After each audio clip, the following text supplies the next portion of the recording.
We ready, Luke? Ready. Okay. Time to say the pledge. Everyone would like to join. I pledge allegiance to the flag of the United States of America, to the republic for which it stands, one nation, under God, indivisible, with liberty and justice for all. Okay, adequate notice has been given. Let's adopt the agenda, please. I move that we adopt the agenda. Second. All those in favor? Aye. Aye. Okay, motion passes. Okay, next, 2.01, recognizing our own. Luke. All right. Good evening. I get the privilege of introducing our Academic Challenge Engineering and Science students and their sponsors. So I'm going to invite them up and turn it over to Mr. Beck. Thank you. And thanks for having us. ACES stands for the Academic Challenge for Engineering and Science. It was held at Eastern Illinois University last week. There were 29 schools who competed in that event. These schools had qualified in regional and sectional rounds, so there was a lot more schools involved in the whole competition. Students take tests in 7 different categories: biology, chemistry, computer science, engineering graphics, English, math, and physics. And the students that were on our team, by the way, we came in second place. And the team consisted of Nate Brown, Vilma Buckley, Carter Davis, Sahil Doshi, Kian Ektasadi, Tiana He, Logan Hewitt, Lavanya Mani, Hannah Moon, Catherine Wen, Yahya Saeed, Evan Valo, Hannah Yurkovich, and Sophia Yang. We had individual awards were given to top 5 finishers in each category. And just introduce him here. So in second place in English was Lavanya Mani. Nate Brown placed third in computer science, and he is homesick today. In chemistry, we had Yahya Saeed tied for third, and he is doing a viola recital tonight. These kids do everything, so I'm surprised. We're happy to have anybody here. Sahil Doshi tied for third place in chemistry, and Logan Hewitt came second in chemistry.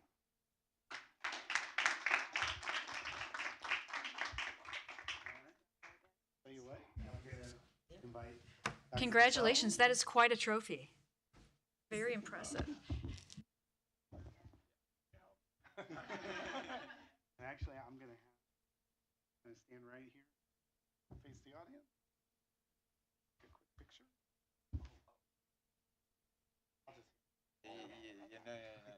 Each person. All right. We'll wait to give you these.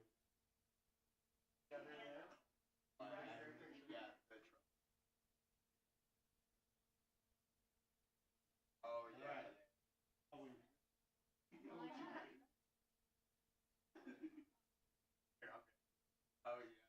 yeah. All right. Are we ready?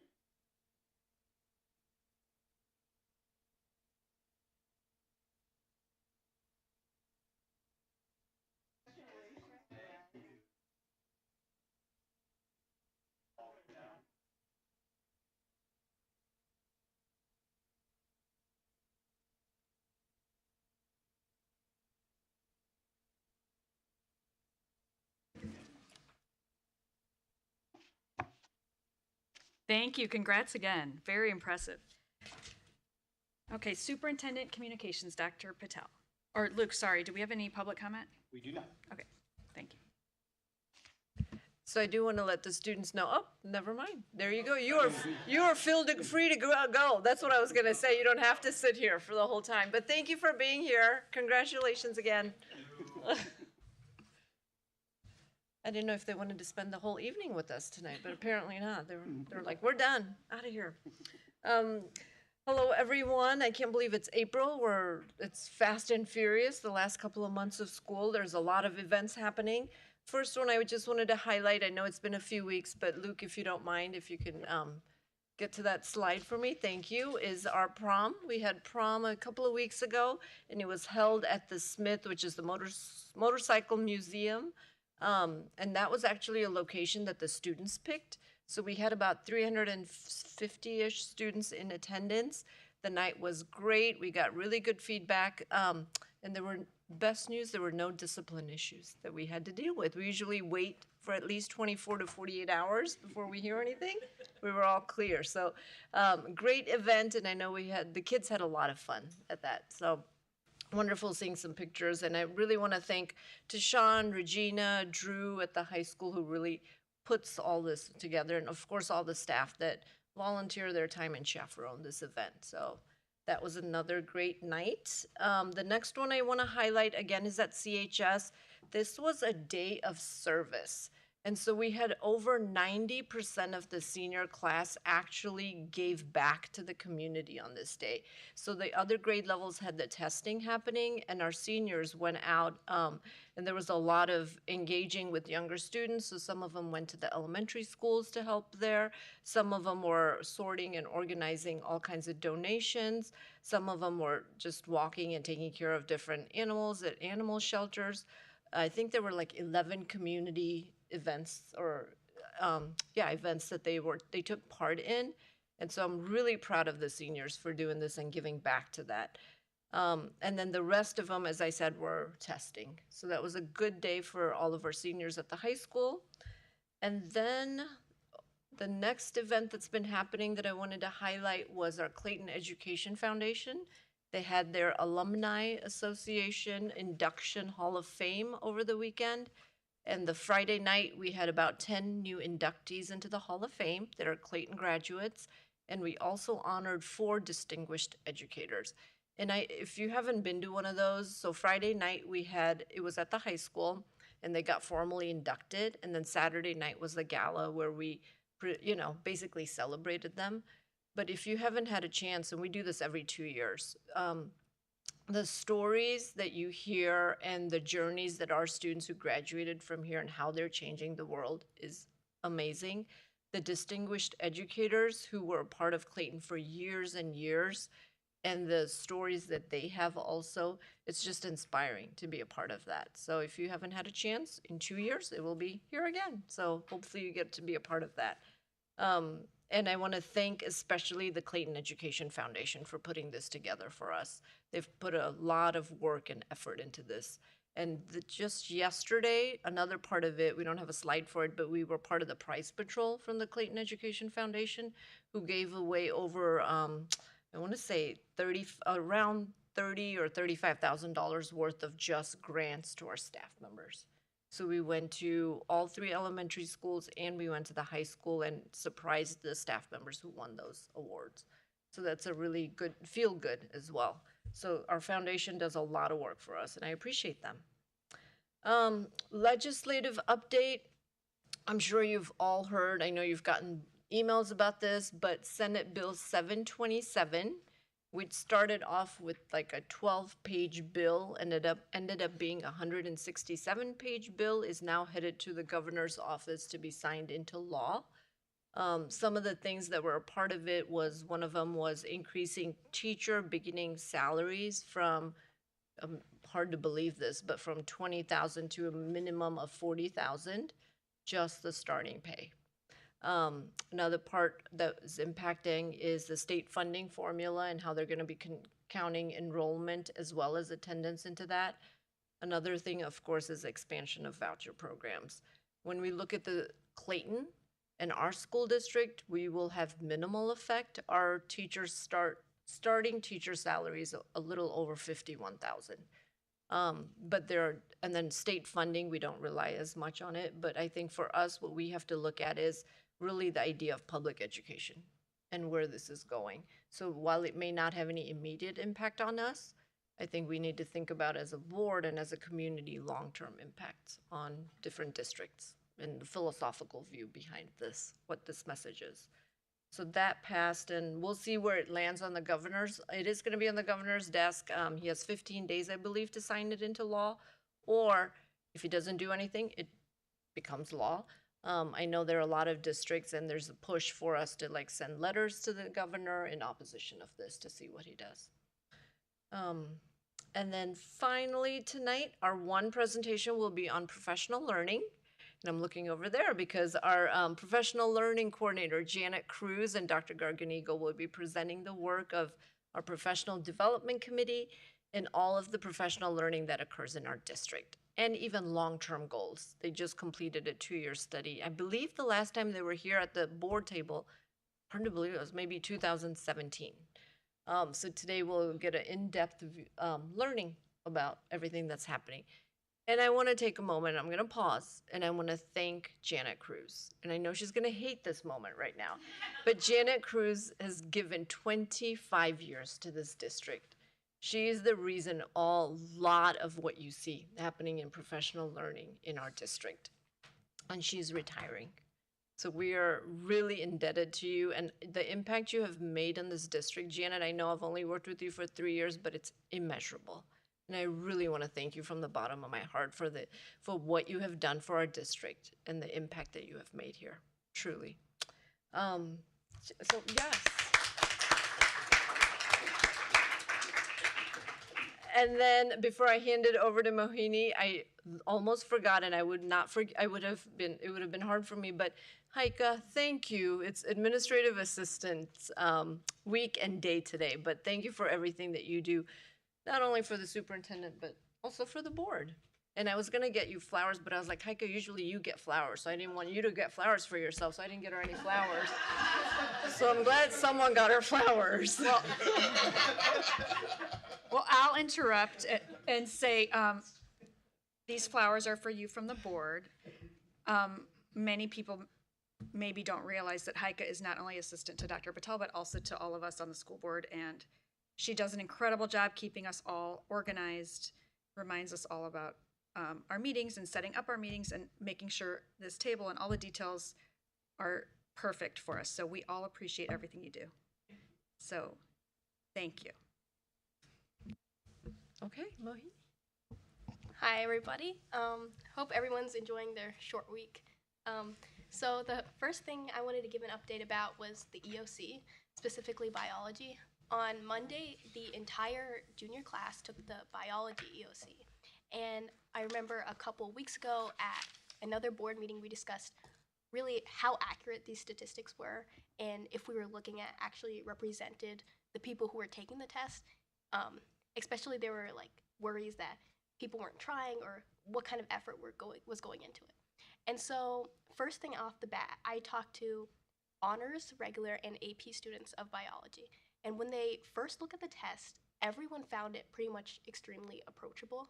Like there wasn't a skill element that they had to jump over in order to actually do the test.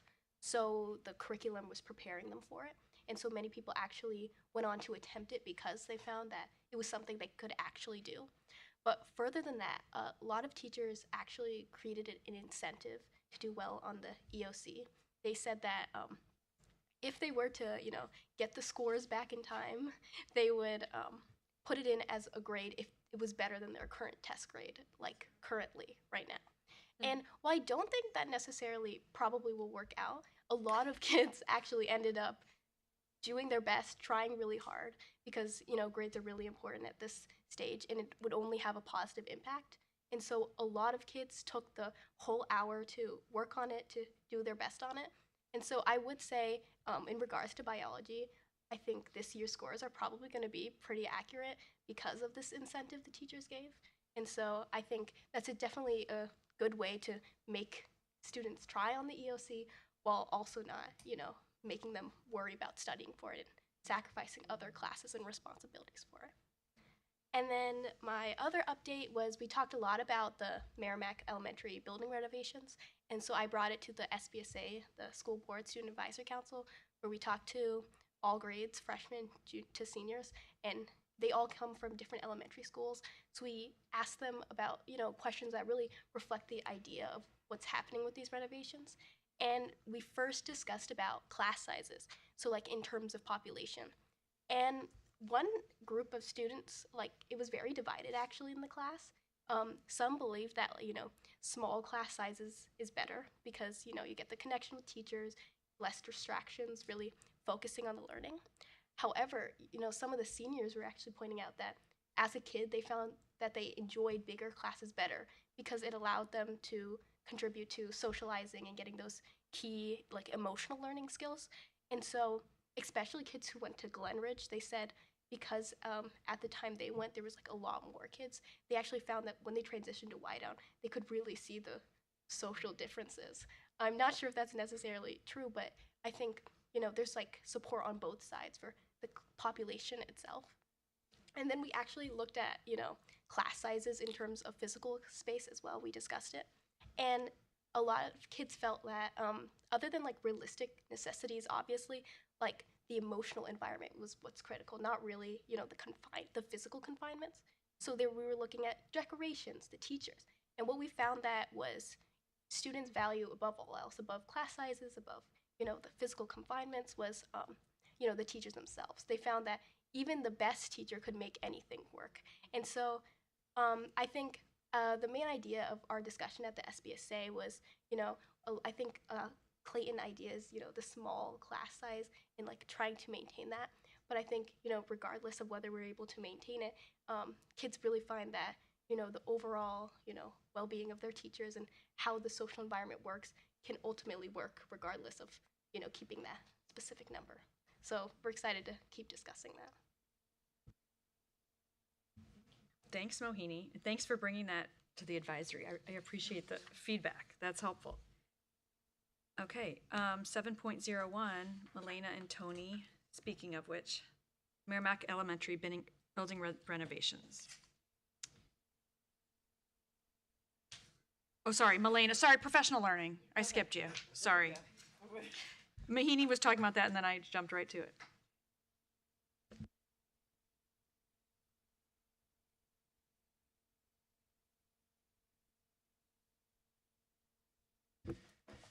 Hello, everyone. Good evening. So before Janet gets started, I would also like to publicly thank her. I can't do this without crying, so I won't say much. But just publicly thank her. She's been my partner in crime for many years. So we've been side by side together, and it's big shoes to fill. So that's all I'll say there.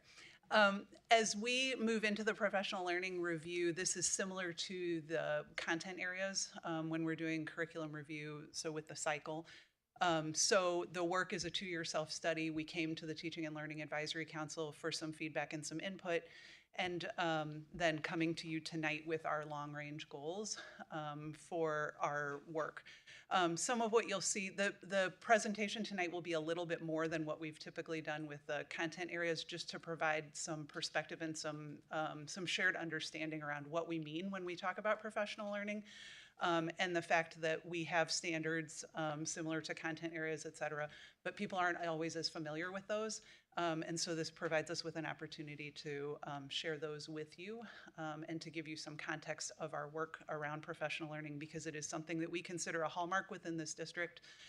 We put a lot of energy and time into our work around professional learning, and we see a lot of impact on particularly our work is focused on student achievement. And so we feel like there's a direct connection between the work we do with our teachers and our classified staff in supporting our students. So all that being said, I'm going to hand it over to Janet for the presentation, and then we'll take questions afterwards.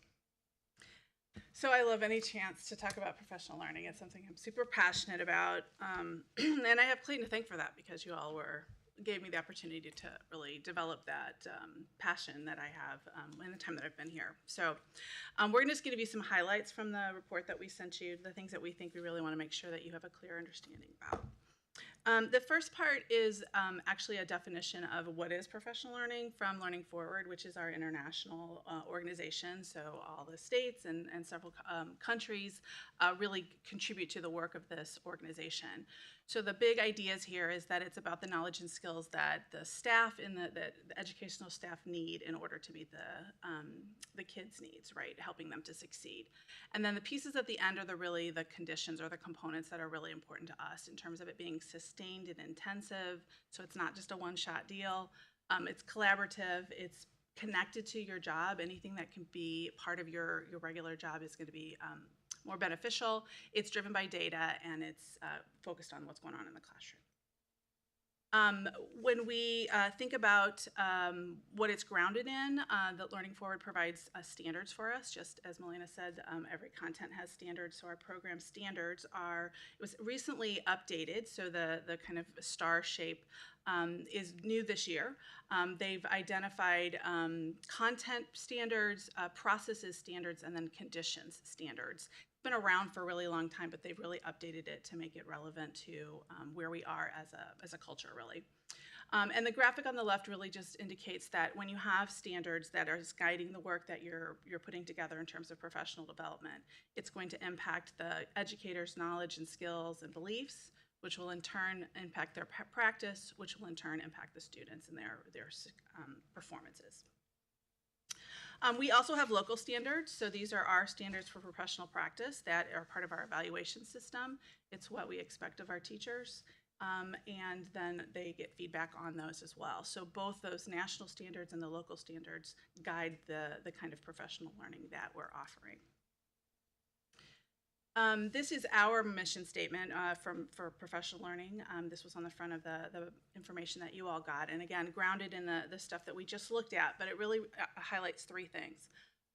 Our goal of the PDC is to create shared understanding between the staff about professional learning, planning for the future, and then evaluating and assessing the professional learning that we're doing, seeing if it's making a difference. And then similar to the work we looked at, we believe it's comprehensive and sustained and intensive, and that it's really about supporting student learning. As we plan the time that we're allocating for professional learning, there's really three big ideas that we kind of keep in mind. What do we need at the district level? What do we need at the building level? And then what are the content needs? As the district, when we're planning district professional learning, we're really being guided by the strategic plan and our profile. We decide what's assured, what do we want everybody to experience, like when we have a keynote come in, or is it something that's more differentiated, so there's going to be options for folks to, under one big umbrella, but get what they need. At the building level, again, there's some things that are assured, like participating in a professional learning community is something we want for all of our staff. But there's also differentiated opportunities at the building, again, based on your content, based on your particular job, or based on where you are in your career. Same thing with content. There are assured activities that happen, and then there's differentiated activities. So there's this balance between all of these pieces. What do we want everybody to experience, and what needs to be kind of broken out? And then those three big kind of buckets definitely influence how we divide up the calendar related to professional learning. In addition to that, of course, we have the strategic plan, which definitely gives us focus areas that are now across the district. In Clayton, all of our teachers want to know how to do everything at the highest level right now. And so over the years, we've struggled with having, as Melina says, our arrows going in lots of directions. So because everybody wants to investigate and get good at a lot of different things. So the strategic plan that we have now has really helped us to be going in the same direction in terms of our arrows. So every building has goals that match the strategic goal. So there's something around equity, there's something around empowered learning, and there's something around social emotional learning. So that seems like a small thing, but over the 25 years I've been here, it's taken us that long to get to this point where we can now talk apples to apples instead of apples to oranges. And then our profile has also been a lovely grounding piece for us to be thinking about the students developing those skills, but also our staff developing those skills. So again, it gives us some alignment there. Okay, so I think there's something else that I wanted to, I know, the data that we collect helps us determine how we prioritize those areas. So that when we first kind of rolled out the profile and the strategic plan, we kind of got equal amounts of everything for everyone. But now that we've had them here for a while, we use the data to indicate, okay, do we need to spend a whole day on equity, or do we need to spend multiple days on equity based on the feedback?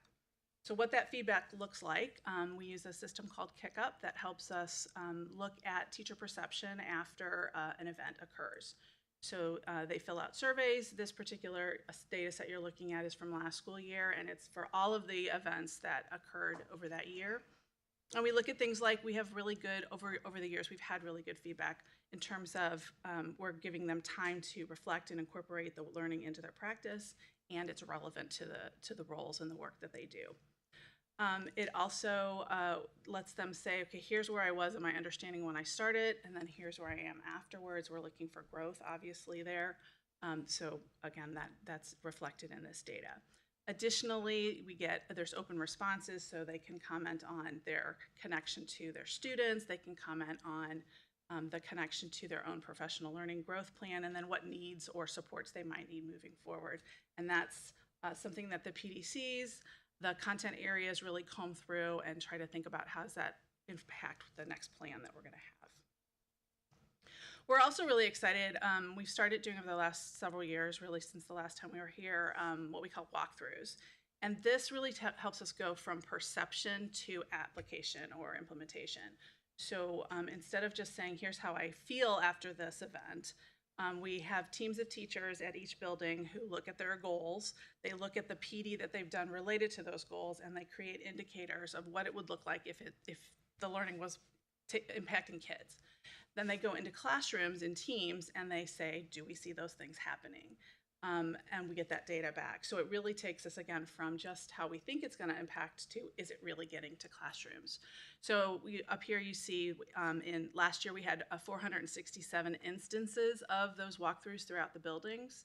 And we get data like at Glenrich, 70% of the teachers observed during that year were observed using PACE very well in their classrooms. So having some differentiated opportunities for kids to move through the curriculum.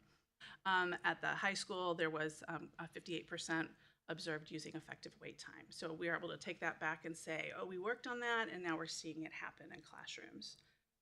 We can get as specific as we want in terms of what we're looking for. This data is from Wydown, again, looking at how frequently we saw the elements of empowered learning that we'd identified. We're also really excited. This is like happening right now, so you'll see this the next time we come up. But these were very tailored to the individual buildings, but now we have some new data that's across the district. Again, that notion of looking for alignment. So we have equity walks that have been happening this month where we looked at equitable learning practices.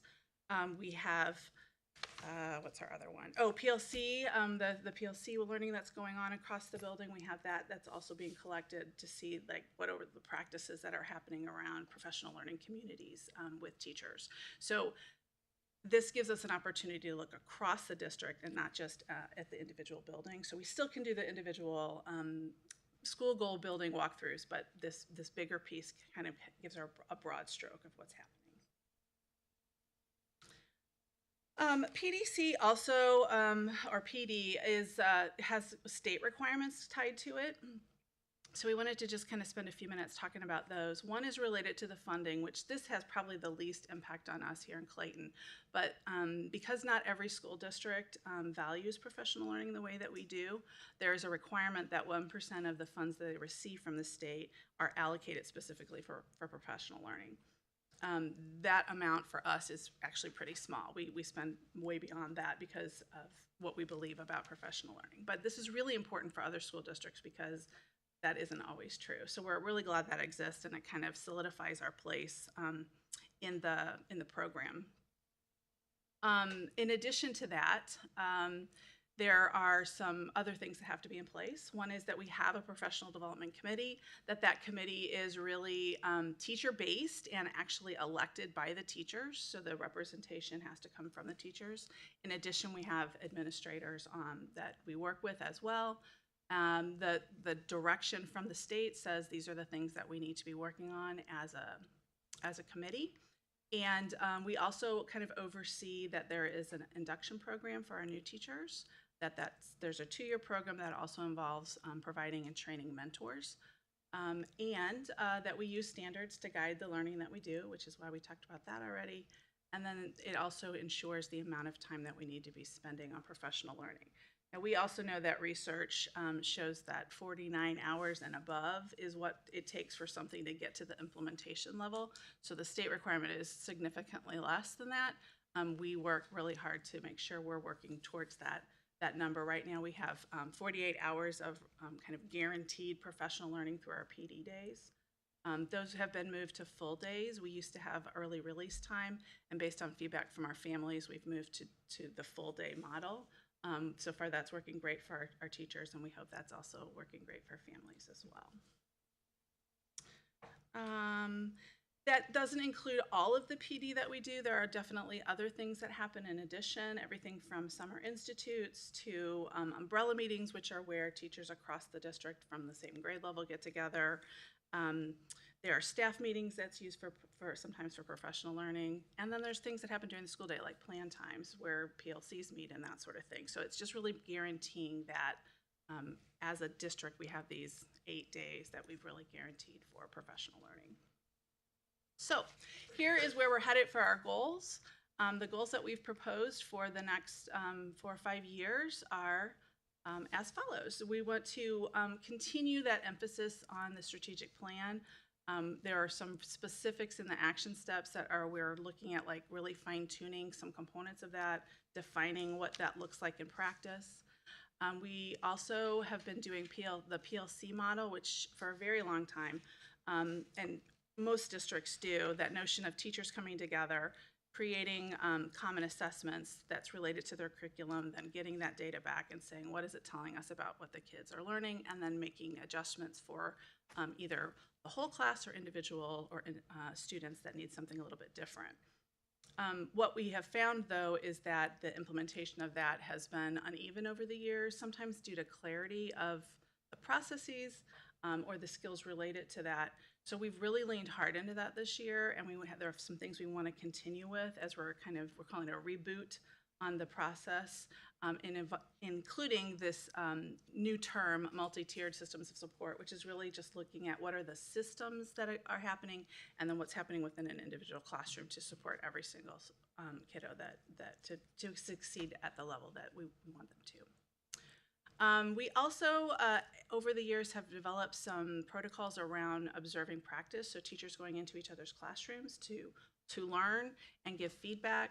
COVID kind of put a little bit of a damper on that because people weren't going into each other's spaces, and so we're trying to get back to where we were, which was every building having an opportunity to do that. We were just talking about that at the high school today, that in order for us to calibrate our own teaching, you have to see somebody else doing it, and we really learn a lot from that process. So we really want to get that back going again. And then finally, just this last one is an acknowledgement that this is a really complex job. It has a lot of variables and a lot of pressures, internal and external, and so we want to make sure that we're working hard to align the work to make it meaningful, but also to make sure that people don't feel overwhelmed. We think if we put these things into place that we'll have several things occur. The first one is that alignment piece that I've mentioned a couple of times. So that's alignment of processes, systems between the school and the district, and it's really going to allow us to look at efforts across the district. It'll help us keep our focus on the same endpoints, so we're all moving in the same directions. It'll hold us accountable to the improvements that we want to put into place and the efforts that we're committing to.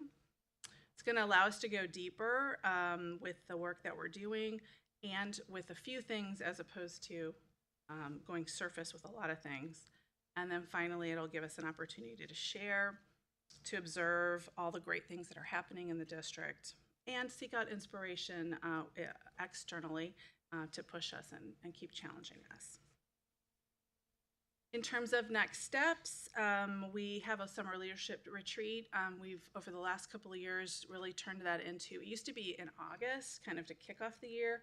And we pushed it up earlier, and people really have liked that notion of having some planning time early so that when the buildings meet, because all the buildings meet in the summer to, again, look at the year and ahead, look back at the data, and then look ahead at what we want to plan. They like having that district kind of clarity first. So we want to maintain that. We're going to be onboarding a new director of professional learning. All of the different organizations, the committees will have a chance to look at the goals that we've put into place and the action steps and prioritize first steps. So what questions do you have? Thank you. Okay, I think I'll call on everyone in a random order today. Chris, I want to start with you. Thank you. Couple things. Thank you so much, first of all, for what we're doing. Exactly right.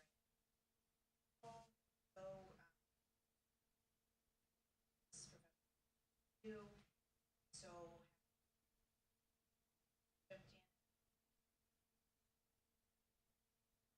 so and I need to have my microphone on. And so, again, I'll just say that.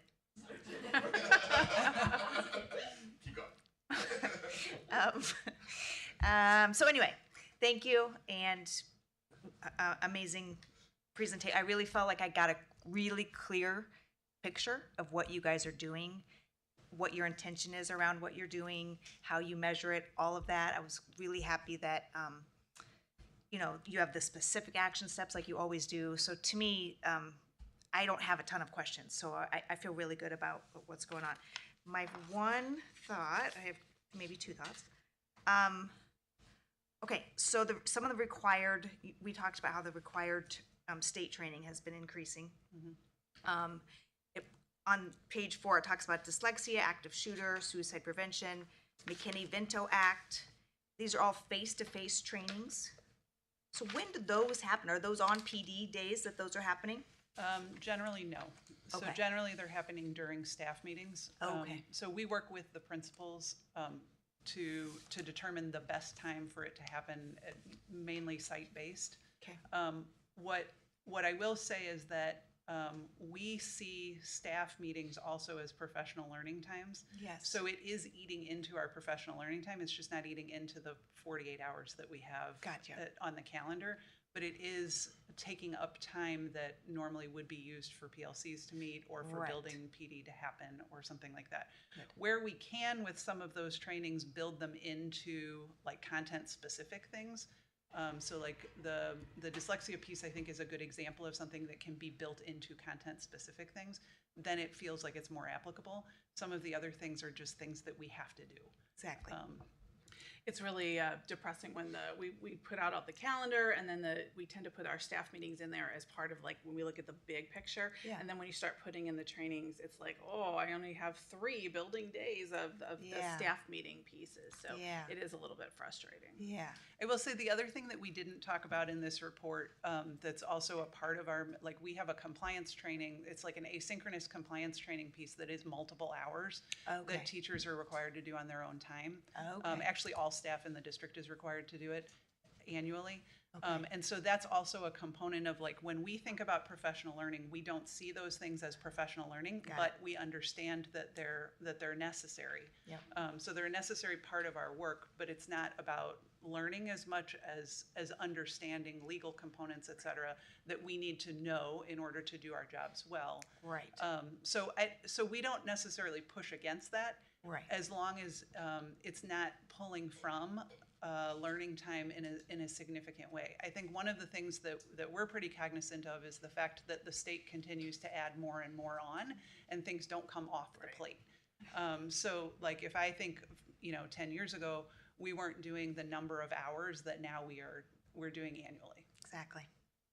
And how does that work? Does the state give you specific instruction on what to teach, or do you guys have to kind of come up with your own sort of It's our interpretation. session yeah, curriculum? It's our interpretation of the policy, of the statutes. Okay.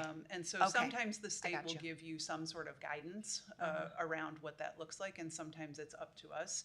And I would actually prefer that it stays up to us because then we can make sure that it's tailored to the work that we're doing. So like, for example, this year with the dyslexia piece, all of our Key Stage 1 teachers are doing letters training. Awesome. That's a much more comprehensive focus on things that affect characteristics of dyslexia.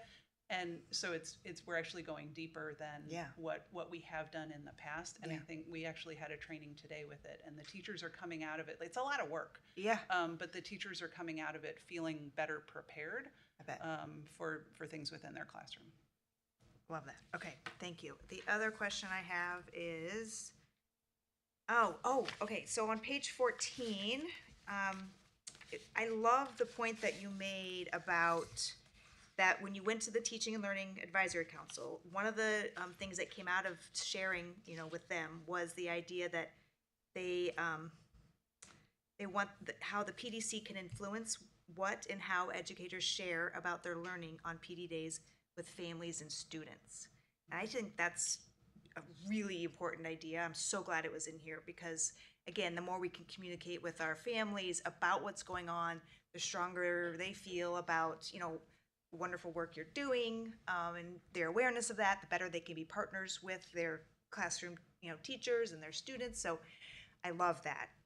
Was there anything specific in your action steps that would sort of relate to that? I didn't see a connection, but maybe I missed it. Is there anything like that you have set up to make sure that happens, I guess? There isn't, but that's a really good point. We probably should, maybe we could add that to the fourth goal area, because I think that relates to if your families are feeling like you're out of your class too much, Yes. then that might be contributing to that overwhelmed feeling. So that's a really good place. It's something that we've struggled with how to do that. What's the best way to communicate that? Yeah. With folks. So Yeah. if you guys have ideas on that, we'd love to hear them. So social media is one angle, Yeah. but it's very limited in terms of who's doing the following, right? Yeah, that We've was my tried- next question. Like, would you do it? You would just News- write letters, like Yeah, that kind of stuff. It's hard. Right, so currently the social media, like the biggest social media presence you'll see is Nisha's, Yes. mine, and Janet's Yeah. Yes. on Okay. those days. And so it is completely dependent on who follows us. Exactly. So the most people follow Nisha. Exactly. And so that's but that's a part of our story, and we have been trying to partner with Luke and his department to think about how are we telling the story on those days, because if we feel like it's that important that your children aren't at school Exactly. that day, how can we help you understand Exactly. what we're doing on those days so that it feels important to everyone in the community, not Right. just us. Right. And Yeah. that really does go back to communications. Yeah. And how do we share with our families all the amazing work that our teachers are doing Yeah. on those days. Yeah. And that's why, I know that's one of the areas that Luke will be focusing on. And Yeah. like, how do we share that? Yeah, I with think the that's community? amazing. I mean, I didn't know nearly the depth of it until being a board member, until you guys share specifically those breakout sessions that are happening. It's phenomenal. So yeah, the more that our families know, the better off for the district and as a whole. The last question I have is related to our SSD teachers. I know that SSD teachers are part of all of our, professional, development, et cetera. Is there anything that's different about what they receive or changes that need to be made? I know there's just been a lot of great work going on with our department and with that department, and wondering from your point of view, I mean, we're getting a new SSD person at Merrimack. So what are your thoughts around their professional learning specifically, and whether or not you've thought about the ways that it needs to change or can, anything like that? So Robin and the SSD team and I met recently to talk through this. So like we have a process each year where like they have some required training that they need to do, Yeah. but then also what are the ways that we make sure that we're connected as two organizations. Yeah. So we're pretty deliberate about the thinking of what that looks like each year. We plan it as a year-long plan. As opposed to event to event. In previous years, we had done it event to event, and that felt a little chaotic. Okay. So about 5 years ago, we transitioned to a year-long plan for those pieces. And then when we met recently with Robin and Kate and Melissa, we were talking about like what are the things that we need to be thinking differently about, and like is this still working for us? And some of it, I think, is still working for us. I think we can be more deliberate, specifically in the partnership around content. So our content PD and partnering with SSD's content specialists with our coordinators to think through some of the learning in that way. And then when Janet was talking about the leadership retreat, we've started to talk about the partnership specifically around the multi-tiered systems of support, of how the SSD staff and our staff can, so like special educators and Clayton educators working together to present that information to the team so it feels as a unified front. That'd be great. And also so that people don't see an MTSS process as a means to qualifying a child for special services. There's a lot of things that can happen in a gen ed setting. And so the special educators and the general educators working together on that presentation. So those are a couple of things that we have in the works right now. We also have a rep on the PDC, so Kate serves. So we have an SSD rep to, again, look for those alignments. I think that probably the biggest challenge is SSD also provides training. I know. And sometimes those days line up and sometimes they know. don't. So as far as we're concerned, they're always part of our learning. Like when we're doing learning days, we want them here. Sometimes though they get pulled for specific training. So Okay. Thank you. Gary, any questions? Thank you. So I was thinking, thank you for this, not just tonight, but all of your work. So I was trying to think back to the last time you all presented, and I mean, 5 years, the new strategic plan and just the pandemic, I mean, those two things are pretty huge in terms of what you're trying to align all of this to since then. So I was trying to remember what our conversation was like 5-ish years ago, and I didn't really come up with a lot of specifics, to be honest, but I know that we were not even really, not only were we not talking about a new strategic plan, we weren't really talking in terms of framing our conversations around the strategic plan. It was very long, for one thing. It was a very different type of thing. So so with that in mind, not that I think we're entirely ready to start that process again, but if we look 5 years in the future, if that were to happen again, I'm just kind of wondering how, if you had the same set of circumstances, hopefully only one or neither of them, how would these goals be able to kind of function, you know, in the way to still be relevant and to still be helpful if that change did occur? Does that make sense? Yeah. Like, yeah, I think because we're focused really on fine-tuning the things we're doing well and going deeper with it, as opposed to like creating new things. So it was these goals don't feel significantly different from the work we've been doing over the last 5 years, other than, like I said, the specific deepening of pieces. So yeah, I think that what we're trying to do is get better at the way we're doing the work, as opposed to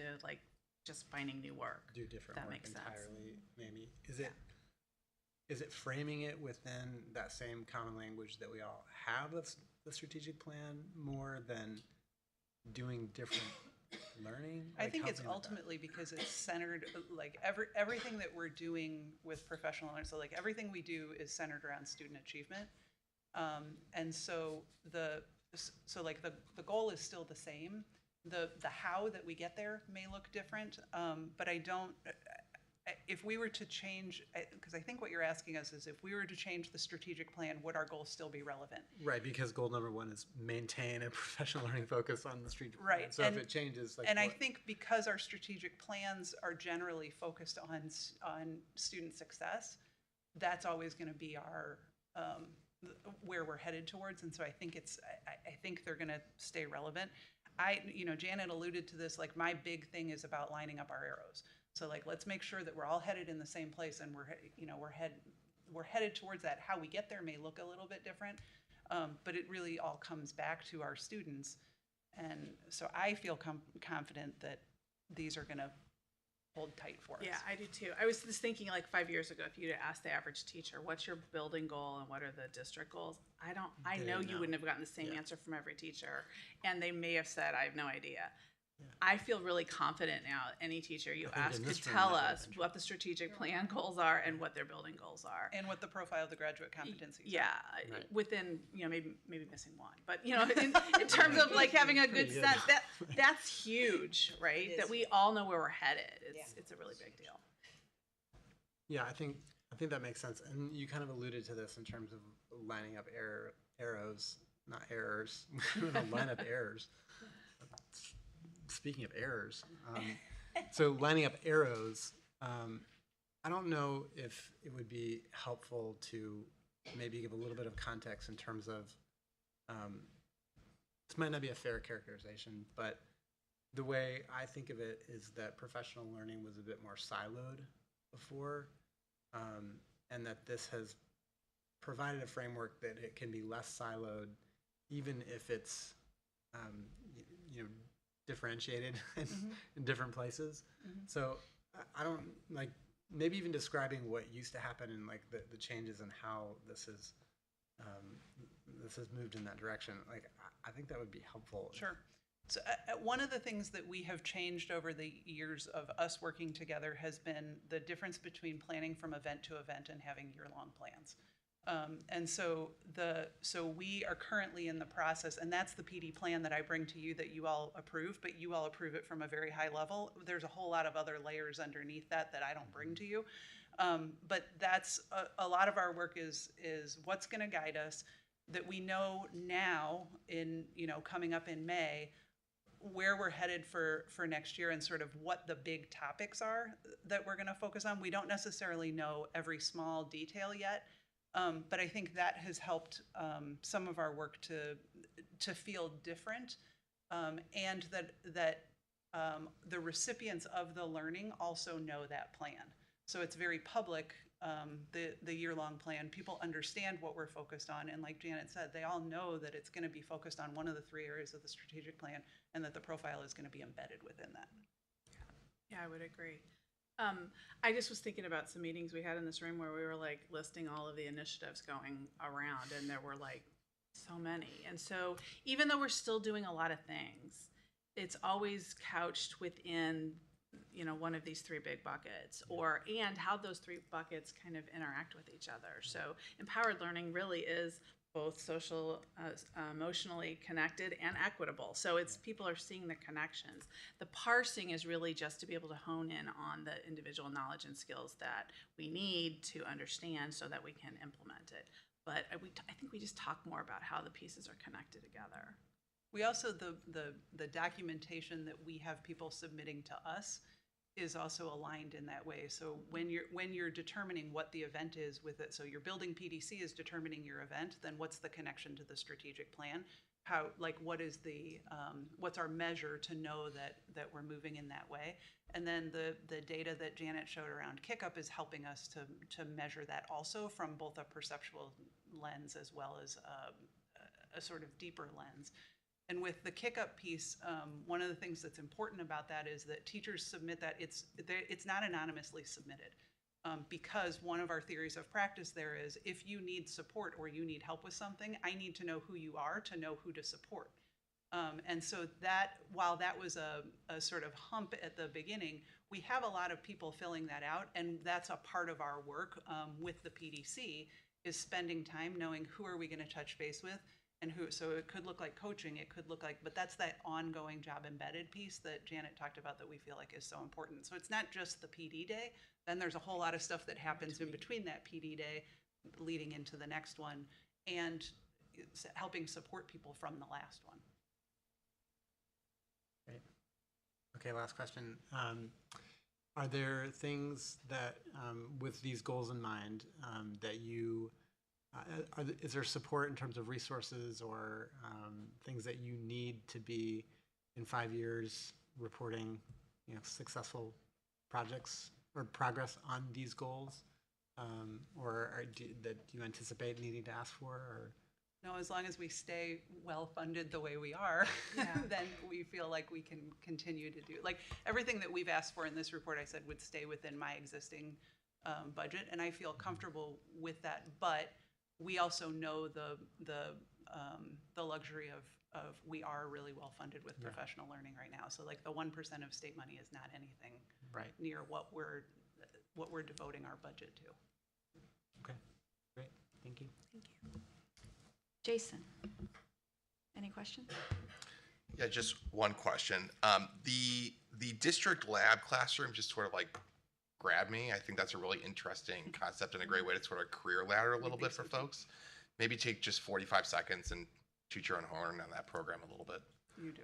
Yeah, that's, I was actually being interviewed by a Globe student earlier today, just there, I think they're interviewing other retirees, and she said, what are you most proud of? And I said, Lab Classroom. It's really an amazing program. I tell, when I'm explaining it to other people in other districts, I say it's like a gold standard PD experience.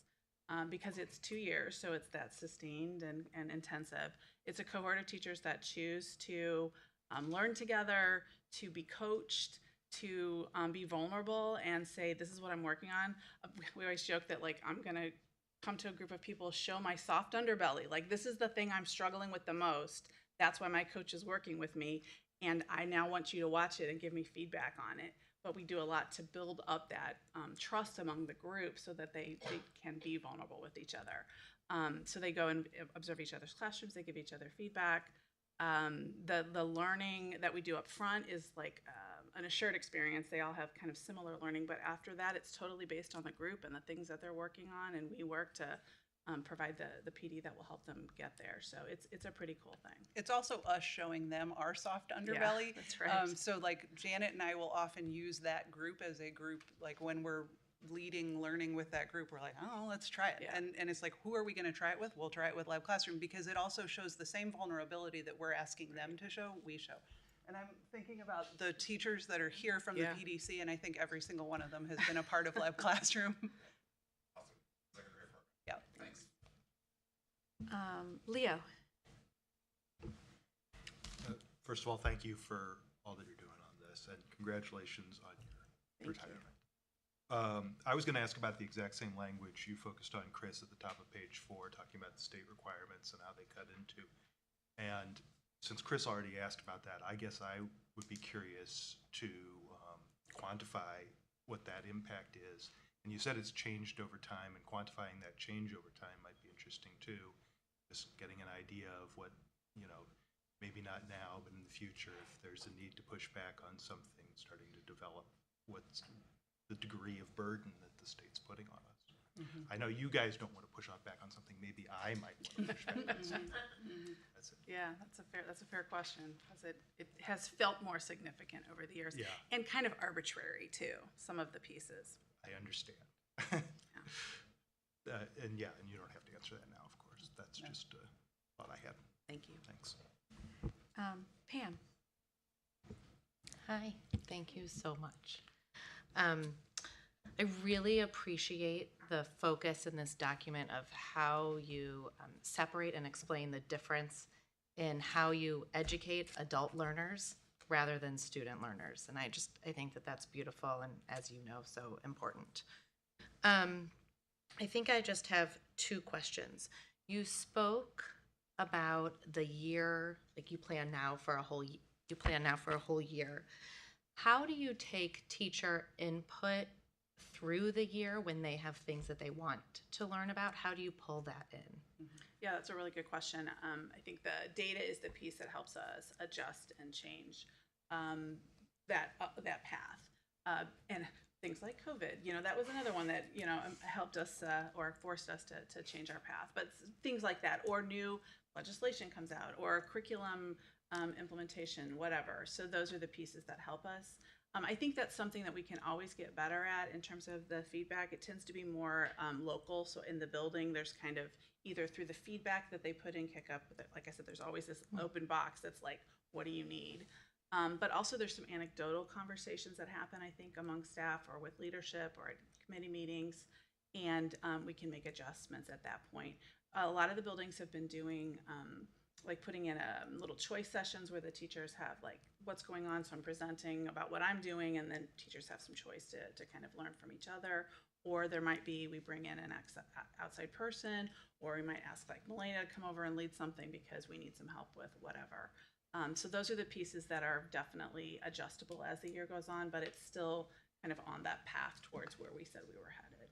I think also we try to model with professionals. So with adult learning in the district, we try to model what we're doing, what we want teachers to do with students. Mm-hmm. So the idea of empowered learning, so voice, choice, pace, place, path, that all of those things are, we try to embed those within our learning days. Mm-hmm. The days that we get the best feedback are the days where we have, 60 choice sessions. That's a lot. because we've got to find people who will lead those and everything, but then people are getting the things that they need and they fall under the umbrella topics of the strategic plan. The other thing that I don't think we've talked very much about, we mentioned it in the report, but we haven't talked very much about is we have a very robust Summer Institute catalog. And all of that learning is either run by our teachers, by our staff, or somebody from our staff is inviting somebody else in. So they're hosting somebody else to come in and run that. And so each summer we're running between 60 and 70 sessions of professional learning. And some of those are half a day, some of those are one day, some of them are multiple days. But it's another opportunity for, if it doesn't really fit into the year-long plan, then we can often say, like, tap into somebody to say, what do you think about running this as a summer institute? It's also an opportunity to sort of offer something as a differentiated experience to see what the turnout is for that. And then that has a tendency to influence some of our assured pieces too. So if there's something where it's like a lot of people are signing up for this, there's obviously a need for it. So we probably need to turn around and figure out what that looks like as an assured piece during the year. Yeah, and in addition to that, there's individual, teachers have some individual funds too. So they might say, you know, I have this need, it's not being met at the building, but I have this opportunity that I can go to a conference or I can meet with some other teachers in the area that are working on the same thing. So, and that's a piece that we can sometimes coach with them to help them figure out. Like, they're like, I need this thing, but I'm not sure how to get it. So there are usually funds and opportunities that we can help them find. Thank you. I also just want to say to the board and to you all that, you know, I'm the newbie here, or one of the newbies here. And as I went through my campaign process, I met with all of the building principals and with a few teachers. And when I would ask them, like, what is going well in this building? What is going well in how you feel about your job? Almost every one of them mentioned PLCs and the return. I don't want to say return, but at least the broader, I don't know, touch points about PLCs. They're fascinating. So thank you. Yeah, thank you. I had one more thing. This is my last one. Sorry. This document is so incredible, especially as you are leaving us. And so just to say, like, Dr. Garganigo, in what ways, you know, can we as a board support you next year when you are doing this with somebody new?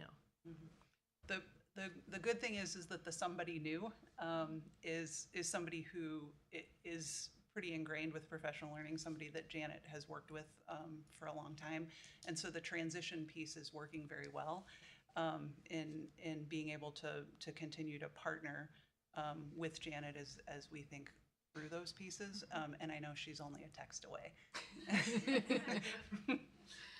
Thank you. Thanks. Mohini, any questions?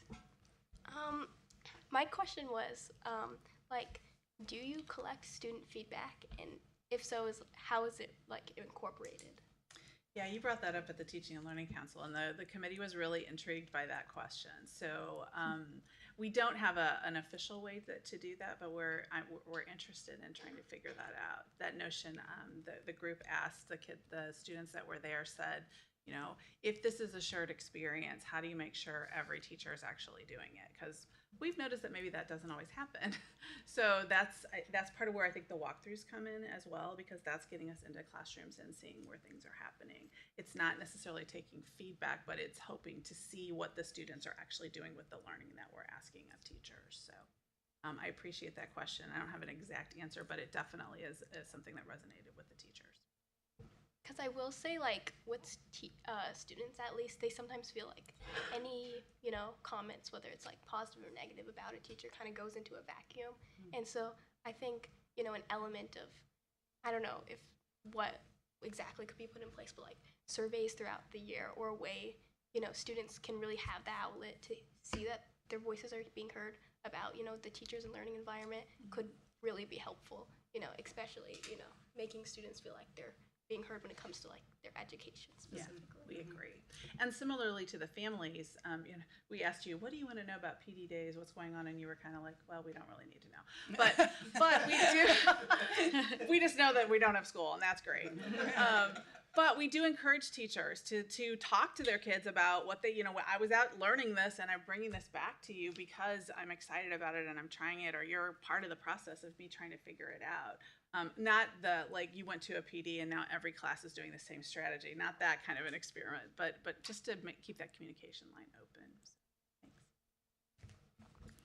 Thanks. That actually brings up a comment I was going to make, which is it's so great to hear this from you, because when families have a PD day on the calendar, it's so great to be reminded about what that day means. It's not just, yes, it's a day off school for our kids, but the amount of work that you do to make our kids' educational experience better is so impressive. And I also appreciate just the intentionality you all put around all of the planning for this, in all ways. And so thank you to you both and the whole PDC team and everyone that's here tonight. And lastly, I just want to tell Janet on behalf of the board, thank you for your years of dedication to the district, both helping develop our students, because Janet was a teacher here, a classroom teacher, one of my kids' 6th grade science at Wydown about 10 or 12 years ago, I think. Anyway, but thank you for all you've done to develop our students and now what you've been doing to develop our staff, because as we all know, our teachers are the greatest piece to our students' success. So having you in this role and doing all this work around making our teachers great is much appreciated by the board too. So thank you. Thank you. And congratulations. Thanks. I have a couple more questions because they came up as everyone else was speaking. Can you tell me, I love that there's a summer institute, and I was going to mention it earlier and I forgot, and I just, again, just so I know, are those incentivized? Are they paid? They're paid. And are they required? No. Okay. So you literally just at the beginning of the summer give the teachers the schedule and they choose, yes or no. And if they do go, they know they'll get paid X amount. Yes. Perfect. And what are of all the teachers that we have, what percentage go? That's a good question. So I can tell you the number of instances, like last summer we had, it was something like 700 instances of people attending summer institutes. I think 700 or 900 instances. So that's not unique people. Right. So that could be people One person attending going to multiple times. Yeah. Right. It's also open to all of our staff. It's not just our certified staff, it's our Awesome. classified staff also. Awesome. And so so I don't know the percentage, but that feels like a lot to me. Yep. It feels worthwhile with the amount of hustling we do to get to Good. get summer institutes in the books. Good. That it really does feel worthwhile, and I feel like my team is working all summer long, but it feels very worthwhile because it's like the pace is a little slowed, right? So Yes. we can spend more time Yeah. lingering on some really interesting things. And then we have time to think through it and implement it before school starts. That's awesome. So, Okay. So you feel like the time you're putting into that is really making a difference, and teachers I are do. taking advantage of the things that you're offering. That's awesome. The last thing I'll say is, what about your all's professional development? I mean, how many conferences are you going to? How do you feel like you're supported in terms of what you need to learn and grow as educators, so that then you can help our other educators be educators? So we attend things. So like Learning Forward is the international organization. We make sure that our leadership team from our PDC attends that annually. Awesome. I will also say that like some of the foundational professional learning things that we have within the district, so particularly cognitive coaching and adaptive schools, we invested in Janet to become a trainer. For both of those, because we think those are so foundational to the work that we do throughout the district that it was like it made sense to have someone, and she promises me that she'll continue to do that for us. Absolutely. Oh, awesome. Thank you. But so it's those are the kinds of things. Like I feel like Janet's the one who pushes me. I don't love to go out of town, so Janet's the one who pushes me to say like, hey, we need to go do this, or we need a team to go do this, and a lot of it's about our team. And where they're going. And then I really believe very strongly in if the district is sending you somewhere, you have a responsibility back to the organization. So I talk about like responsibility to self, responsibility to students, and responsibility to the organization. And so you have a responsibility to grow yourself as a learner, your students, it's obviously that's integral to the work. And then they're back to the organization, like what are you contributing back to us? So if we send you somewhere and we're funding that, then can you offer a summer institute? Can you offer a session at a PD day? What can you share with your PLC or something like that? And so that's been a big sort of mantra of mine since I've been in this role is like thinking about like what's your responsibility back to us. That's awesome. Thank you. Okay, thank you so much. Thank you. Okay, next on the agenda, 7.01, Merrimack Elementary Building renovations. Tony and Patrick coming. Yeah, we're gonna have Dr. Garganigo, Tony, and Patrick Fisher is also here if we have any questions. So we don't really have a presentation for this. This is just basically a continuation of our conversation from last time. I do want to just say a few things to start off the conversation, and any questions we have, we can clarify. But this really is about optimizing the current space that we have at Merrimack Elementary School. It's really about the idea of creating flexibility within the building. It's really about, and I'm gonna capitalize, bold, everything, projected, anticipating projected growth. This does not, in my opinion, lock us in the future, because whatever options we go down, we have a way to make sure it's not permanent in terms of staffing. And also, to be clear, this is for us to be able to create flexibility within the building, but really to continue to still count on the long-range facilities master plan for our future renovations in the building. It will not tie us down to anything. If anything, it just provides us more options inside the building. So even the upstairs where the current offices and small instructional spaces are, even if those are converted into flexible learning spaces, we could still, let's say we don't add any more sections, we still use those as current office spaces or small instructional spaces. So again, more about flexibility and being fiscally responsible. Even looking at other options, this is the most cost effective in terms of the building. So with that, I don't know if anyone had any questions, and I don't know if you want to read the motion first, because it is an action item, so Heike's looking at me. Yeah, I was gonna say, let's read the motion first. So please, the Chris. motion first. Thank you, Heike. I move that we authorize a construction contract with ISC Contracting for construction of flexible use space at Merrimack Elementary for the sum of $268,353, the lowest cost bid. Okay, it's been moved and seconded. No, yeah, so we can start a discussion. Yep. Jason, would you like to start? I don't have any questions or questions. No, I don't have any questions. I appreciate all the information that was said, that's been shared in between meetings. To me personally, this is kind of a no regrets move because it is flexible space. There's lots of ways that we'll be able to use the rooms when they're not needed for a classroom in any given year. And the fact that it doesn't tie us down through the long range facilities plan, to me, you know, I'm fully supportive of it. I appreciate the work and thought that went into this specific action item. Thanks. Gary, do you have any questions or comments? Thank you. Chris?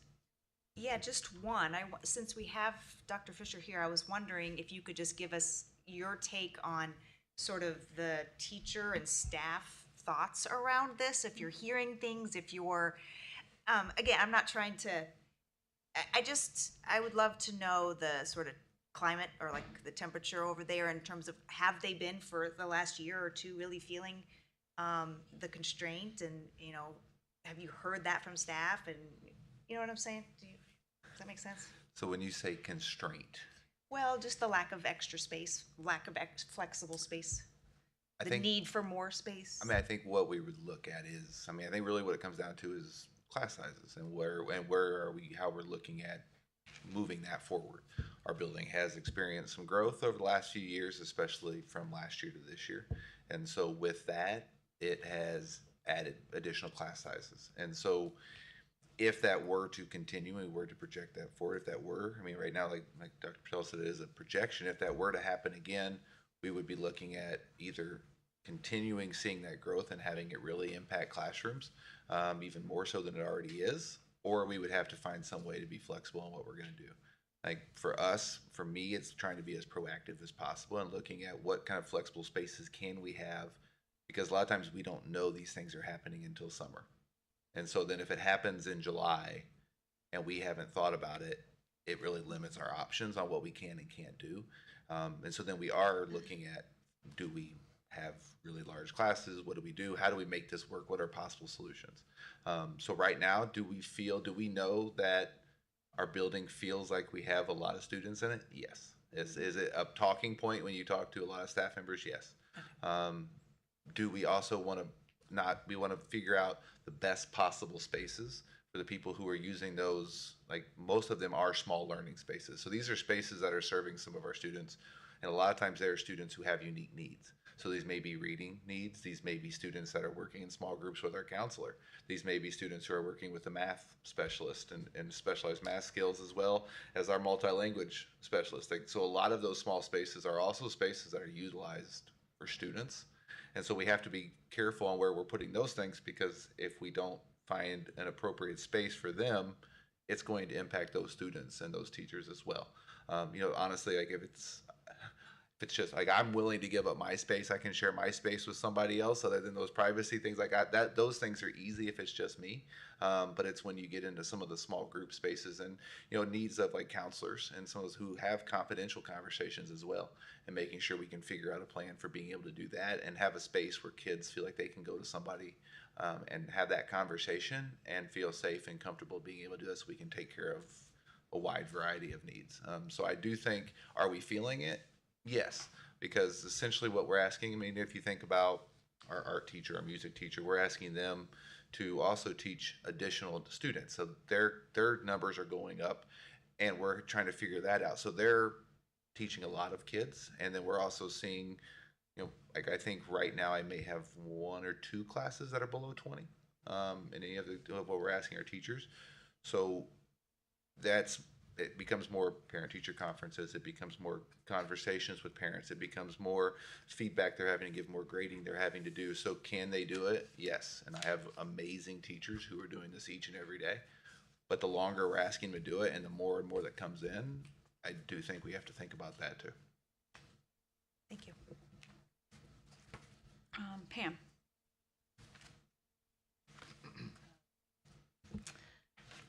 Hi. So one of the things that we talked about 2 weeks ago when this first came to us, or I should say one of the questions I asked was like, what does the literature say about ideal class sizes? And as Dr. Patel pointed out, you can really find whatever you can read the literature and interpret it in many ways. But one thing that seemed to be consistent in what I found was this number of like between 13 and 20. And you just said like, I think you have 2 of your classes are less than 20. And with these projected numbers, if we don't increase the number of sections, I mean, almost all of them, not all, but almost all are over 20.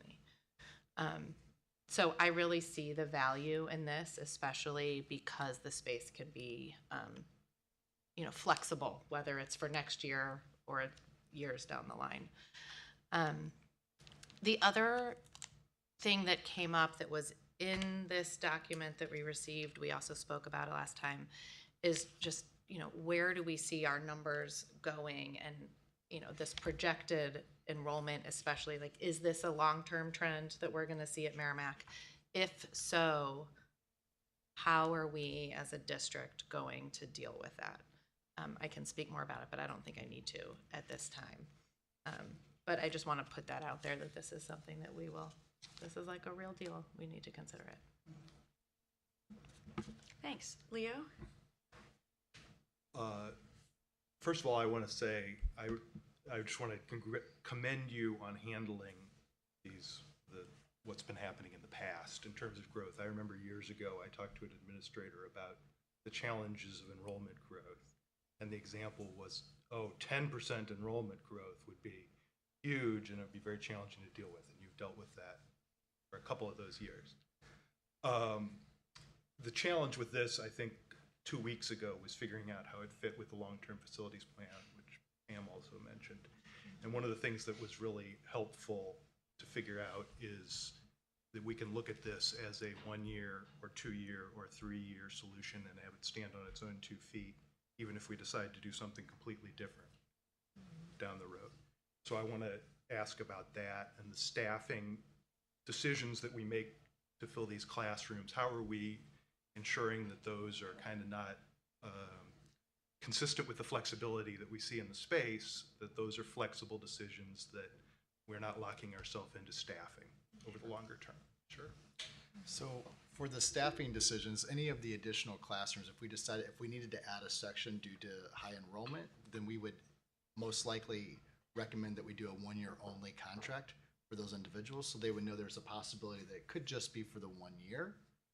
And that's how we've handled those situations historically And as you're well. also advertising those positions as Correct. 1 year positions? Correct. And, you know, that's not typically how we hire, but we're doing that here. Is that true? It is not the typical hire, but we have other positions, yes, that we do that sometimes on an annual basis, depending on the unique situation.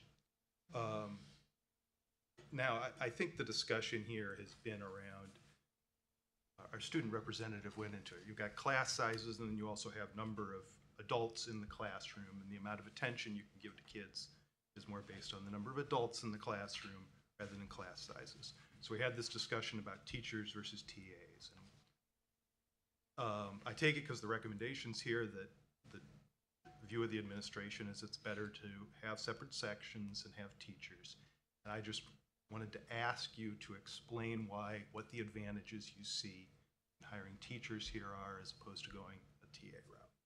I don't know which of you would speak to that. When when we think about that, like those two options of a teacher versus a TA, when you put a TA into a space, there's sort of a limited responsibility of what that TA has within that space.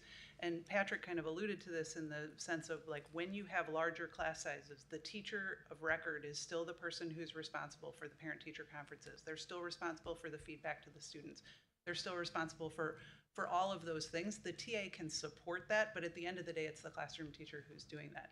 So when we have the opportunity where we feel like as professionals that it makes more sense to split that into a smaller class size, that's focusing on things around our profile of the graduate competencies. It's focusing on SEL. It's focusing on the academic achievement of those students. If I have fewer students, so if I have 16 students, I have more touches with them, more opportunities to provide feedback to them. As my class size starts to grow, that just, it comes down a little bit, and our TAs are not often, sometimes our TAs are certified teachers, but they're not always certified teachers. And so that has its own sort of limitations with that piece. So I would say, I mean, I would echo a lot of those same things. I do think that is the difference. Like we do, she mentioned the certification. You know, like we're fortunate, going back to the last presentation, where a lot of even our TAs do attend a lot of the same professional development as our classroom teachers, which is a huge help.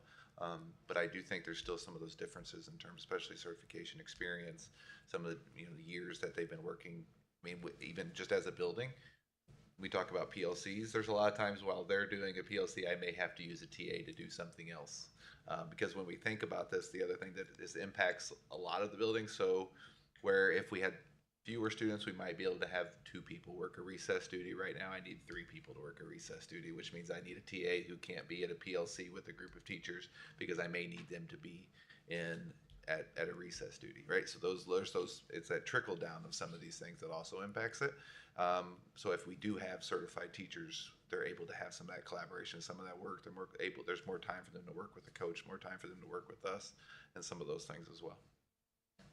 The only thing that I would add to what Melina and Patrick shared too is when we add a TA, when we get to a certain number, that might be the best solution for that scenario based on enrollment to have an additional TA serving the grade level. But remember, that classroom teacher still has the 24 kids. The TA is shared amongst a grade level. Right. So they're only getting them for a portion of the day. And the majority of the day, they're without the extra help. So that's just another thing to kind of keep in mind when we talk about the differences between TA versus another section. I don't know if this is a question for any of you or maybe you, but the district has other capital priorities that it's looked at, and we've decided to roll those into the long-term planning process. This one was important to bring to the board now because it's a current situation. Can't wait another year. Need a solution now. Correct, correct. That's a fair statement, because this was one of the things that as an administrative team, we felt it was important enough, vital enough to be proactive and be prepared over the summer for any fluctuations that could occur, so we're ready by August. We have other capital improvement needs that we're not bringing to the table. For example, the lighting at Captain, right? We had already started going down that road. It was about a $358,000 investment.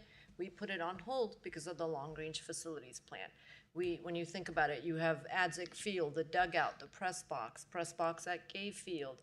We have the CHS auditorium, the theater part of that. There's so many different things that still need to happen, but knowing that that can all be rolled into the long-range facilities plan. For us, we felt this is a priority. And then the last comment I'll make is, depending on exactly how the projections play out, many hundreds of kids' education will be impacted by this, and the spending does not appear to me to be disproportionate. Yes. So that's it. Thank you. Mohini, yeah, any other questions? I know you talked earlier. I would echo what Leo just touched on, which I actually brought up last time, is I separate this project from our long-range facilities project, because in my head, the long range are some of those forward-thinking future things, but this is such an immediate need that I recognize. So I'm able to separate that and support this. And I also want to thank you and John, who's not here, for sending us a lot of the documents ahead of time that answered a lot of our questions that we had at the last meeting. And I especially appreciate that we're thinking of this construction as the flexible space, not just classroom space, because because they are projections, if we don't end up needing these spaces as dedicated classrooms, I appreciate knowing that they will, of course, be used in other creative ways that benefit the students just as well. So thank you to the team for putting that together and for getting us all the additional information ahead of time. I appreciate it. So, any further questions? Okay. All those in favor? Aye. Aye. Any opposed? Okay, motion passes. Thank you. Thank you. Okay. Okay. 7.02. Is Tony presenting this? Yeah. No? Yeah, Tony will be up. Oh, okay. Is the nurse salary structure? Would you like to read the motion for that, Chris? I move the Board of Education approve the nurse salary structure as presented. Second. Okay. Does anyone have any questions or comments about this? Anyone? Nope. Okay, all those in favor? Aye. Any opposed? Motion passes. And 7.03, classified staff pay salary structure. I move that the Board of Education approve the classified staff pay salary structure as presented. Second. Does anyone have questions or comments about this? No? Okay, all those in favor? Aye. Any opposed? Okay, motion passes. And on to 8.01, consent agenda items 8.02 through 8.07. Need a motion for that. I move that we approve, were you about to? Well, I have a comment once we. Go ahead. Oh, once we. Yeah. Sorry. I move that, you got me once this meeting. We'll figure it out. We'll get through it. Concerned about We got our new groove. concerned about what is going on here.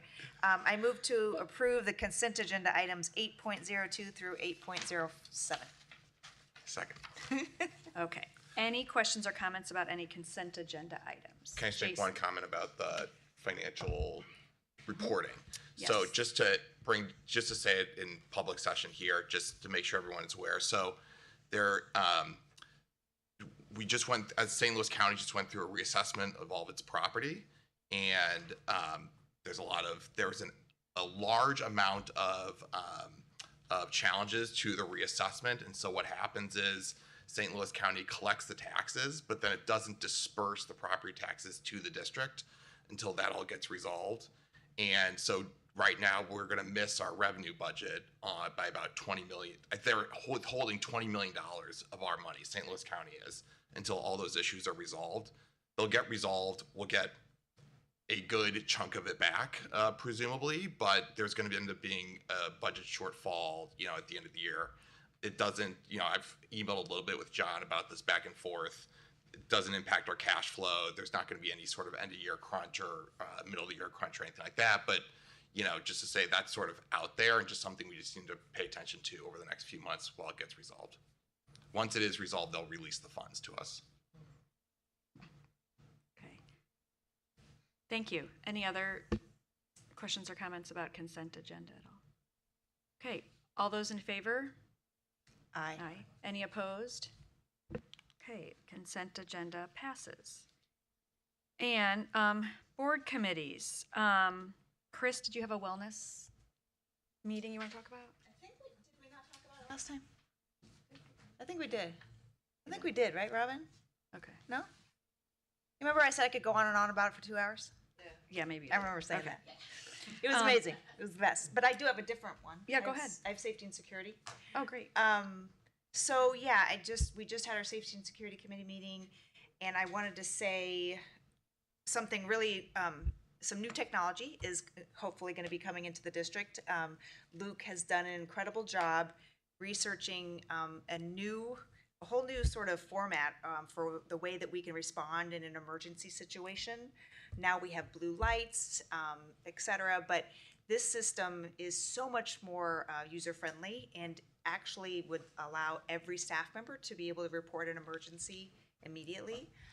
It has flexibility in the way it's run. It's way beyond what we are currently seeing in terms of our safety and security capabilities. So I am thrilled with it. Luke did a great job of researching, talking to the other districts that do have it. There's not a lot that do, but the ones that do love it, and I'm very excited. And I think our families are going to really respond well. I think the teachers are too. They've done, they did some research, talking to this, secondary principals and asking, how do you think this is going to play out? I think it's all very positive. So I'm happy for Luke to be able to present that and tell us more about it. But that's a really wonderful. I feel like we've come a long way in safety security, Nisha, and so I appreciate that, Luke. I appreciate this year has been very safety and security focused, as it should have been, and well done on that, because we're ending up in a much different place than we are than we started this year. So I'm absolutely thrilled. The second thing I'll say at the meeting is that Robin actually came and she told everyone there about I'm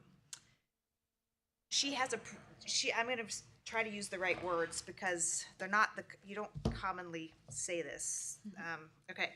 You gave an overview of the protocol that you used when there was a situation where a student had passed away in the district. This would be the same type of protocol that she would use if a staff member passed away.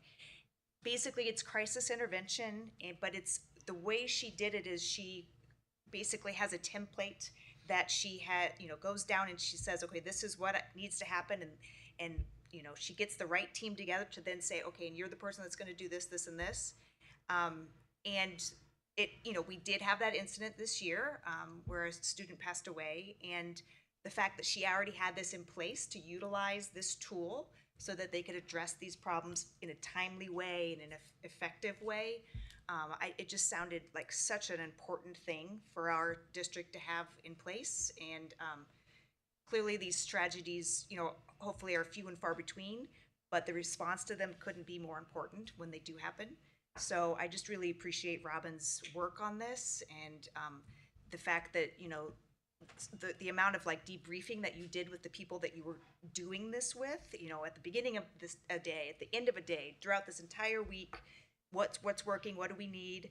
I just think Robin's has, really elevated our ability to address something like this by doing what you've done. So I really appreciate that and think I want all of us to know that we've got this in place. It's fantastic. That's it. Thank you. Has anyone else had any committee meetings or anything else they've attended in the district that they'd like to share? I had a PTO council meeting, and it was great. You know, they're wrapping things up, and they are planning their second, I think, which will hopefully be annual back to school bash that they've talked about and kind of refocused, but it got such great feedback last year that they I think already picked a date in August to do it again. In Shaw Park was one. They have new officers coming on board, and I think that was it. Yeah, it's kind of like a wrap-up meeting. The other thing I was going to mention, but Dr. Patel did such a good job already, is that Pam and I attended the Hall of Fame induction ceremony, and it was really special. Pam went to Clayton High School, so she knew a lot of these inductees personally, either classmates or teachers of hers that were the distinguished educators. So she probably could maybe had a bigger connection to her than it did to me. But I was so touched with all of their speeches, truly, like brought me to tears, and even some of the the inductees as well. But it was really, really special. We have graduated and employed some really impressive people in this district, and I was happy to be there. I don't know if you have anything you want to add, Pam. I just feel like it was one of the most beautiful nights. And if there is some way we can help the Clayton Education Foundation improve their communication and outreach about this event, it is absolutely worth it. And then the second is there some way to think about, gearing this towards our students, especially the high school students, for them to realize how lucky they are. It was incredible. That you bring up a great point. I meant to mention that also, that it was like a full auditorium, but it was really mostly all the inductees' family and friends. But to have had our students there would have been really great to hear that. Anyway, the other thing I want to mention is that Dr. Patel and Chris and Mohini and I are in the middle of interviewing students who have applied to be our next student rep, and we'll be wrapping that up shortly. So we're excited. We had a lot of candidates, which is great to have kids so interested in filling this role. So pretty soon we'll have an announcement to make, I think. And that's it. Okay, we can adjourn. Oh, yes, of course. Dr. Patel, thank you for mentioning SB 727. I think as board members, I think if we've checked our emails, we've seen that the MSBA has drafted a couple letters that potentially, if school districts want to, if boards want to, can send to Governor Parsons and request, or state our opinion that potential veto is what we would want. So I'm just sort of putting out there this idea. I know we have our legislative advocacy committee now. I just want to say this is a good time for us to speak about, would we want to do that? What are the implications of that? It's just a general question for all of you. I don't know. We don't have a committee. We don't have the committee yet officially, but I see. But I appreciate you bringing it up. Does anyone have any thoughts? Jason? I would support writing the letter. Well, that would be the question: is should we draft if we want to? Should it be drafted by ourselves, or should we go ahead and do the form letter? I don't know the proper protocol. I mean, there's probably some proper protocol to follow on that. I'm supportive of whatever that is. What they have recommended is they've already created the draft letter, and for us basically to put in School District of Clayton, I sign it and I send it off. Yeah. It's signed from you, not from the board. Correct. But it's board approved, Right. basically. Supported, I should say. Do we all, I don't know if we need more time to think about this, although I know time is of the essence because it's sitting on his desk. Yeah, that's why I mentioned Do it. we all want more time to think about this, or are we supportive of Dr. Patel signing this letter? I can share the letter with you if that helps. It's in our email. Maybe send it to us, and then we can respond. To be on the agenda. Yeah. Thank you. for bringing that up. Okay, anything else? If not, we can adjourn. I move that the Board of Education adjourn. All those in favor? Aye. Any opposed? Okay, we are adjourned. Thank you.